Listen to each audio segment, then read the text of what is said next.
Ẹ kú òwúrọ̀, àdúrà òwúrọ̀ fún àánú. Ẹ jẹ́ ká tẹríba fún àdúrà. Orúkọ Jésù, Ọlọ́run ẹ̀mí mímọ́, a ṣe ọlọ́ba yìn ọ́, a dúpẹ́ lọ́wọ́ rẹ fún ìdásí, fún ìwàláyé àti fún ìwàláàyè, fún oore ọ̀fẹ́ ńlá tí ìwọ Ọlọ́run fi fún wa láti jẹ́ ọ̀kan nínú alààyè lónìí. Ẹ̀mí àwọn wòlíì a gbé ọ̀gá ṣe ọlọ́ba sọ wípé o ṣé fún dídá sí ẹ̀mí wa, fún àlàáfíà pípé, fún àánú tó fi gbé wa ró. Ọlọ́run a yìn ọ́, gba ọpẹ́ wa. Bàbá dáadáa, gba ìyìn wa. Àti wá ọ wá lówùúrọ̀ yìí Olúwa bí a ti ń lọ síbi iṣẹ́ òòjọ́ rẹ. Àwa wá wojú rẹ fún àánú onímájẹ̀mú ńlá, jọ̀wọ́ gbọ́ igbe wa. Igbe wa níwájú rẹ lówùúrọ̀ yìí Olúwa bí a ti fẹ́ ké pè ọ́ má jẹ́ ó já sí lásán. Bí a ti ń ké pè ọ́ Olúwa dá wa lóhùn. Ọlọ́run gbọ́ àdúrà. Ògo ni fún orúkọ rẹ. Jésù Kristi Olúwa wa. Àmín. Praise the Lord. Hallelujah. Lẹ́ẹ̀kan sí mo tún kí gbogbo ẹ̀yin ọmọ Ọlọ́run pé ẹ kú iṣẹ́ Olúwa. Ọlọ́run onímájẹ̀mú yóò tún ti wa ṣe. Gbogbo àwa ènìyàn tá à ń gbàdúrà lójoojúmọ́ nínú ilé wa, èmi rí gẹ́gẹ́ bí ohun èlò tó dára níwájú Olúwa nítorí pé kíni kíké pé Olúwa ní gbogbo òwúrọ̀ tí èèyàn bá jí, ó jẹ́ ọ̀kan gbòógì lára iṣẹ́ tí ènìyàn máa ń ṣe níwájú Ọlọ́run tí inú Ọlọ́run fi ń dùn fún ènìyàn. Wò ó, ẹ jẹ́ kí n sọ nǹkan kan fún gbogbo ẹ̀yin ènìyàn yìí. Tí ènìyàn bá jí ní kùtùkùtù òwúrọ̀, tó bá jí ké pe Olúwa, Ọlọ́run a máa gbọ́. Ó ní gbogbo àwọn tí ó bá wá mi ní kùtùkùtù ó ní wọn ó sì rí mi. Bẹ́ẹ̀ ni Bíbélì sọ. Gbogbo àwọn tí ó bá wá Olúwa ní kùtùkùtù, Bíbélì ní wọn ó rí Olúwa. Nítorí pé èmi àti ìwọ jí ń wá Olúwa ní kùtùkùtù gbogbo ọjọ́ ayé wa. Lórúkọ Jésù, a ó máa rí Olúwa. Bẹ́ẹ̀ ni Olúwa yóò máa dáhùn àdúrà wa. Ká tó tẹ̀síwájú nínú àdúrà lónìí, ẹ jẹ́ ká lọ sínú àyọkà wa. Èyí tí a mú jáde láti inú ìwé wòlíì Àìsáyà, chapter 30 verse 18 to 19. The book of prophet Isaiah chapter 30 from verse 18 to 19. Ẹ gbọ́ ọ̀rọ̀ Olúwa. Nítorí náà ni Olúwa yóò dúró kí ó lè ṣe oore fún yín, àti nítorí èyí tí ó ṣe ga kí ó lè ṣe ìyọ́nú sí yín. Nítorí Olúwa ni Ọlọ́run ìdájọ́.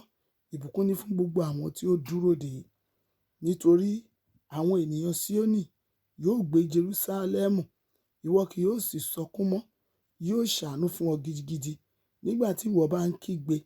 Nígbà tí òun bá gbọ́, yóò sì dá ọ lóhùn. Jẹ́ ká gbọ́ ní èdè Gẹ̀ẹ́sì. Somebody shout hallelujah. Amen. The English verse says, verse 18 to 19. Book of Prophet Isaiah chapter 30, 18 to 19.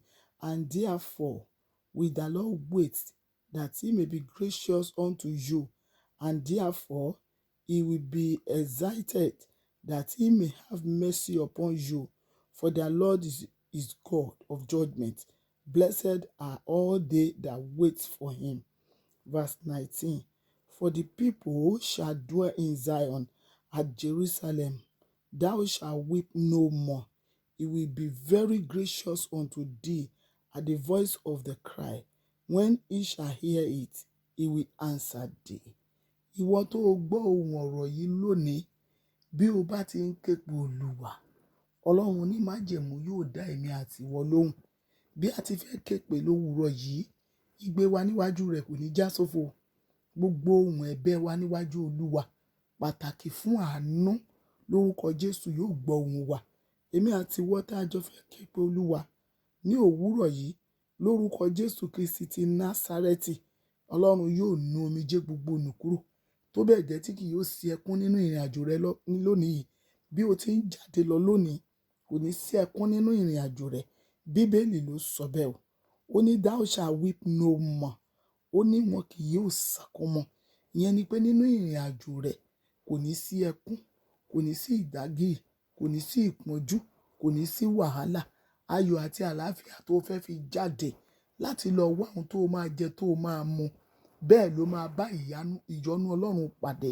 Tó bẹ́ẹ̀ gẹ́ tí ìyanu Ọlọ́run tó máa ṣe kòǹgẹ́ ìwọ tó ń gbọ́ ohùn àdúrà yìí. Torí náà ìyẹn ọmọ Ọlọ́run, ohun rere ni o láti máa ké pe Olúwa ní gbogbo òwúrọ̀. Èmi dẹ̀ gbàgbọ́ pé bí a ṣe ń ké pe, yóò máa dá wa lóhùn. Bíbélì yẹn sọ fún wa wípé nítorí àwọn Síónì yóò gbé Jerúsálẹ́mù, wọn kì yóò sọkún mọ́. Ìyẹn ni pé yóò ṣàánú fún ọ gidigidi nígbà tí ìwọ bá ń kígbe.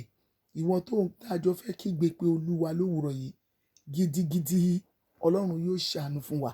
Bá a ti ń lọ síbi iṣẹ́ òòjọ́ wa, a ó rí àánú gbà. Òjò ìbùkún Olúwa yóò rọ̀ sórí iṣẹ́ mi àti yín. Ẹ jẹ́ ká lọ gbàdúrà. Bíbélì ní àwọn tó dúró de Olúwa, a ó tún agbára wọn ṣe o. Wọn ó fi ẹgòkè bí idì, wọn á sáré kí yóò sì rẹ̀ wọ́n. Wọn yóò rí àárẹ̀ kí yóò mú wọn.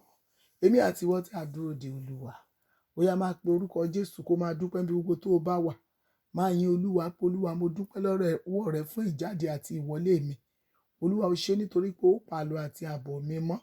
Máa yin oníbú ọrẹ nítorí pé yóò dáàbò bò ọ́. Máa sọ pé Olúwa o ṣé nítorí pé mi ò ní farapa. Nínú ìjáde mi lónìí, ìwọ Ọlọ́run máa tọ́ ìṣísẹ̀ mi. Ó yá máa yin Olúwa gbogbo ènìyàn. Ẹ jẹ́ á gbàdúrà orúkọ Jésù. Ọlọ́run ẹ̀mí mímọ́, Olúwa èmi dúpẹ́ lọ́wọ́ rẹ pé bí mo ti ń jáde lọ lówùúrọ̀ yìí, pé ìwọ Ọlọ́run ó tọ́ ìṣísẹ̀ mi. Ó bá mi jáde, ó pàlọ́ àti àbọ̀ mi mọ́, ó ṣíji bò mí tó bẹ́ẹ̀ gẹ́ tí mi ò ní farapa nínú ìrìn àjò mi lónìí. Ìwọ Ọlọ́run yóò tọ́ ìṣísẹ̀ mi.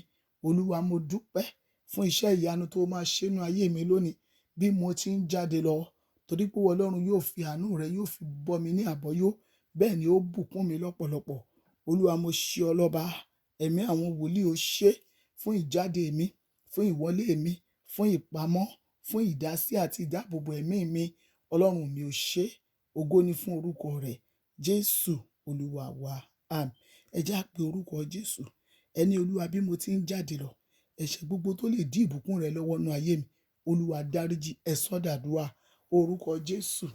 Ọlọ́run ẹ̀mí mímọ́, Olúwa bí mo ti ń jáde lọ lówùúrọ̀ yìí, ẹ̀ṣẹ̀ gbogbo èyí tó lè dí ìbùkún rẹ lọ́wọ́ nínú ayé mi, Ọlọ́run máa dáríjì. Olúwa dáríjì. Bàbá mi máa rántí ẹ̀ṣẹ̀ mi. Olúwa jọ̀wọ́ pa ẹ̀ṣẹ̀ mi rẹ́.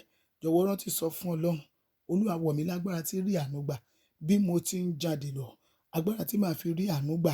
Olúwa ó yá gbé wọ̀ mí, ẹ sọ́ di àdúrà orúkọ Jésù. Ọlọ́run ẹ̀mí mímọ́, Olúwa bí mo ti ń jáde lọ, èmi béèrè fún agbára rẹ èyí tí màá fi rí àánú gbà. Olúwa ó yá yọ̀ǹda rẹ̀ sáyé mi. Olúwa ró mi ní agbára. Ẹ̀mí mọ́ wọ̀ mí ní agbára. Jésù Olúwa wa, àmín. Gbọ́ Bíbélì sọ pé nítorí àwọn ènìyàn Síónì yóò gbé Jerúsálẹ́mù, ìwọ kì yóò sì sọkún mọ́. A sọ fún Ọlọ́run, Olúwa bí mo ti ń jáde lọ, Ọlọ́run má jẹ́ n lójú ẹkún.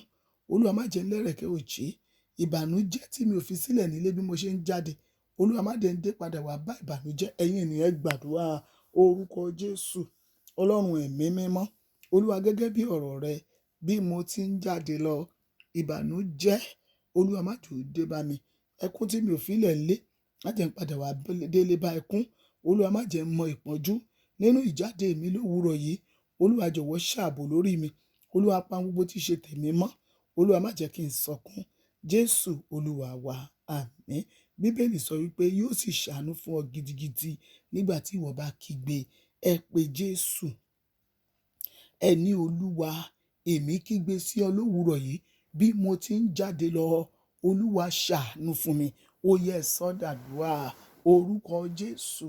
Ọlọ́run ẹ̀mí mímọ́, Olúwa bí mo ti ń jáde lọ ní kùtùkùtù òwúrọ̀ yìí, Olúwa jọ̀wọ́ ṣàánú fún mi. Olúwa ṣàánú fún mi bí mo ti ń jáde lọ. Olúwa ṣàánú fún mi.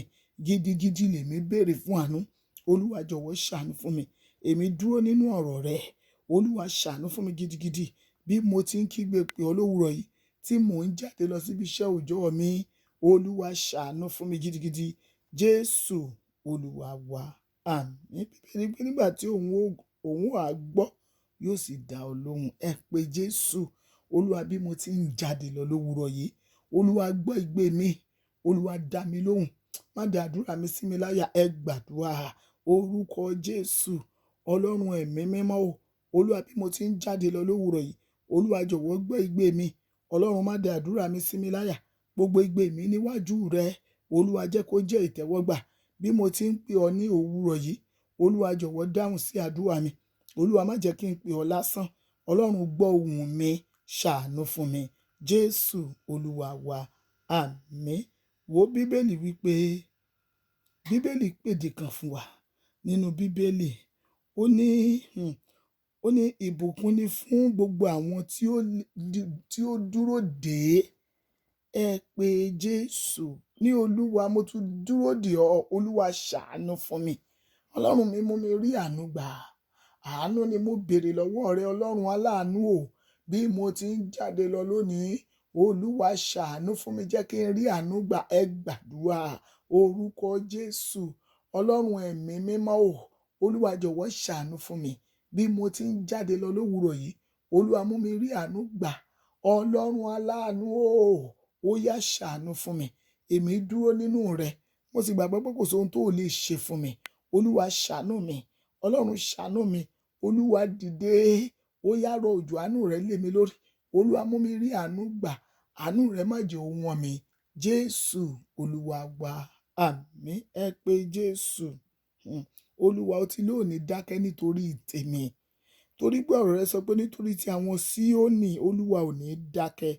Ọlọ́run mi ṣàánú fún mi gidigidi, má dákẹ́ lórí ọ̀rọ̀ mi. Ẹ sọ́ dàdúrà orúkọ Jésù. Ọlọ́run ẹ̀mí mímọ́ o, Olúwa ṣàánú fún mi gidigidi, má dákẹ́ nítorí ọ̀rọ̀ mi. Olúwa má fọwọ́ lẹ́rọ̀. Ọlọ́run ṣàánú mi. Àánú ni mo béèrè láti inú ọkàn rẹ, Olúwa. Bàbá mi ṣàánú fún mi. Ọlọ́run jẹ́ n rí àánú gbà. Bí mo ti ń jáde lọ lówùúrọ̀ yìí, ibi gbogbo tí ẹsẹ̀ mi bá tẹ̀, lẹ́nu okòwò mi, níbi iṣẹ́ mi, Olúwa jẹ́ káàánú ó sọ̀rọ̀ fún mi. Olúwa ṣàánú mi. Jésù Olúwa wa, àmín. Ẹ pé orúkọ Jésù, ẹ ní Olúwa. Bí mo ti ń jáde lọ lówùúrọ̀ yìí, Olúwa má jẹ́ kí n ṣe kòǹgẹ́ ibi. Olúwa, mo kọ̀ láti lójú ẹkún. Olúwa, mo ti dúró dè ọ́, má jẹ́ mọ́ ìbànújẹ́. Olúwa, bá mi rin ìrìn àjò yìí pẹ̀lú àánú. Ẹ gbàdúrà orúkọ Jésù. Ọlọ́run ẹ̀mí mímọ́ o, Olúwa, bí mo ti ń jáde lọ, Olúwa, bá mi rin ìrìn àjò yìí pẹ̀lú àánú. Ọlọ́run mi, má jẹ́ kí n farapa. Olúwa, má jẹ́ kí n rí ohun tó ń jẹ́ ibi. Olúwa, jọ̀wọ́ pa mí mọ́. Ìjáde mi lówùúrọ̀ yìí, Olúwa fi àánú sí i. Bá mi jáde, bá mi wọlé, ṣaláàbò lórí mi. Jésù Olúwa wa, àmín. Ẹ jẹ́ akọrin yìí. Olúwa mi, mo ń jáde lọ láti ṣe iṣẹ́ òòjọ́ mi. Ìwọ nìkan lèmi yóò mọ̀ lọ́rọ̀ lérò àti níṣe. Orúkọ Jésù. Ọlọ́run ẹ̀mí mímọ́, àwọn ènìyàn rẹ ti ké pè ọ́ lówùúrọ̀ yìí, Olúwa. Bí wọ́n ti ń jáde lọ, ohun tí ó sọ fún mi ni wípé nítorí àwọn ènìyàn Síónì yóò gbé Jerúsálẹ́mù, ìwọ kì yóò sì mú wọn sọkún. Ìwọ yóò ṣàánú fún wọn gidigidi nígbà tí wọ́n bá kígbe pè ọ́. Àwọn ènìyàn rẹ ti ké pè ọ́ lówùúrọ̀ yìí, Olúwa. Olúwa, bá mi ṣàánú fún wọn. Gbogbo àwọn àyànfẹ́ ìbí wọn ti ń jáde lọ. Ẹ lọ kẹ́ ẹ lọ rí àánú gbà. Àánú Ọlọ́run ò ní wọ́n ìṣẹ̀dá yín. Ojú rere Olúwa yóò mọ́lẹ̀ sí yín lára. Nínú ìjáde yín, ẹ rí àánú gbà. Àánú Ọlọ́run yóò máa sọ̀rọ̀ nú ayé yín. Ẹ gbọ́ gbogbo ẹ̀yin ènìyàn yìí. Níbi gbogbo tí ẹsẹ̀ yín bá tẹ̀ lónìí, Olúwa yóò gba ibẹ̀ fún yín. Nítorí tiyín, Ọlọ́run yóò ṣiṣẹ́ agbára. Ibi gbogbo tí ẹ bá dé, ẹ ó rí àánú gbà. Àánú ò ní wọ́n ẹ̀yin ènìyàn yìí o. Nínú ìrìn àjò òní yìí, lórúkọ Jésù, Olúwa yóò ṣàánú fún yín gidigidi. Tó bẹ́ẹ̀ gẹ́ tí ó gbà yín lọ́wọ́ onípọ́njú ènìyàn, yóò gbà yín lọ́wọ́ aninilára. Lórúkọ Jésù, yóò dìde sí yín. Ọlọ́run yóò kọjú sí yín, yóò ṣe yín lóore. Nínú ìjáde àárọ̀ yìí, ẹ ó rí ọwọ́ Ọlọ́run. Àánú Ọlọ́run yóò bú jáde nínú ayé yín. Gbogbo ẹ̀dá èèyàn tó bá ti rí yín, wọn ó máa ṣàánú fún yín. Àtọmọdé àti àgbà, àti ọkùnrin àti obìnrin, àtonílé àtàlejò. Gbogbo ẹ̀dá èèyàn tó bá ti rí yín, wọn ó máa ṣàánú fún yín. Àánú ò ní wọ́n yín o. Àánú Olódùmarè, èmi gbàdúrà, kò ní wọ́n yín. Àánú Ọlọ́run kò ní wọ́n ayé yín. Ojú Olúwa yóò mọ́lẹ̀ sí yín lára. Òjò àánú Olódùmarè, mo ní yóò rọ̀ sí ìṣẹ̀dá yín. Bí ẹ ti wá ń jáde lọ lówùúrọ̀ yìí, ẹ lọ kẹ́ lọ rí àánú gbà. Ẹ lọ kẹ́ lọ rí àánú gbà. Ẹ lọ kẹ́ lọ rí àánú gbà. Àánú Olódùmarè níbi gbogbo, ó yá kó jẹ́ ìpín yín. Bíbélì wípé yóò ṣàánú fún ọ gidigidi. Ọlọ́run onímájẹ̀mú ní gidigidi láti inú ọkàn yín, ó yá kẹ́ rí àánú gbà. Àánú Olódùmarè tẹ́ ò lérò pé ẹ lè rí gbà níbi gbogbo àti ní agbogbo. Lórúkọ Jésù, kó wá yín rí. Ọ̀nà kó là fún yín. kẹ́ẹ̀sì rí ọwọ́ Olúwa. Bẹ́ẹ̀ ló rí. Aṣẹ́gun kò yí padà. Gbogbo ẹ̀yin ènìyàn tá a jọ gbàdúrà òwúrọ̀ yìí àti ìwọ tó gbọ́ ohun àdúrà yìí, àánú Olódùmarè ò ní wọ́n ẹ.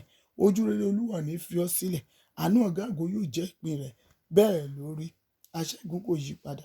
Jésù Olúwa wa. Àmín, àmín, àmín ní orúkọ Jésù. Hallelujah. Amen.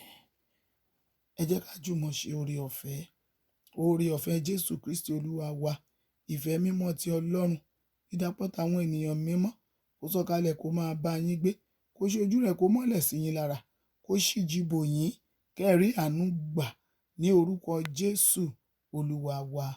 Àmín, àmín, àmín ní orúkọ Jésù. Èmi sọ̀rọ̀ gẹ́gẹ́ bí akọmọ̀nà wa pé Olúwa yóò mú ayọ̀ ìgbàlà rẹ̀ padà tọ̀ yín wá, yóò sì fi ẹ̀mí òmìnira rẹ̀ yóò fi gbé yín ró. Àmín.